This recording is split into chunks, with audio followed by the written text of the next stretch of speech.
લીલિયા તાલુકાના ભેંસવડી ગામના શત્રુંજય નદીના પટ પર પ્રતિબંધિત ગેરકાયદેસર રેતીની ચોરી થઈ હતી ત્યારે ખાણ ખનીજ વિભાગ દ્વારા રેડ કરતા 2 ડમ્પર અને એક લોડર ઝડપી પાડ્યા હતા, જેમાં એક લોડર અને એક ડમ્પર લીલિયા પોલીસ સ્ટેશને રાખવામાં આવ્યા હતા, જ્યારે એક ડમ્પર અમરેલી લઈ જઈ રેતી ચોરી કરતા વાહનો સહિત 20 લાખના મુદ્દામાલ સહિત જપ્ત કરીને દંડ વસૂલવાની કાર્યવાહી હાથ ધરવામાં આવી છે।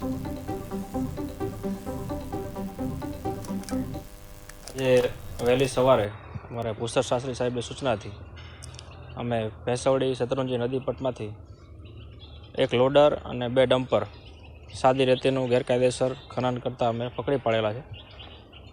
એમાંથી લોડર અને એક ડમ્પર અહીંયા લીલિયા પોલીસ સ્ટેશન ખાતે રખાવેલા છે અને એક ડમ્પર આપણે અમરેલી ઓફિસે રખાવેલો છે। કુલ મળી આપણે અંદાજે 20 લાખ જેટલો મુદ્દામાલ હાલમાં જપ્ત કરેલો છે।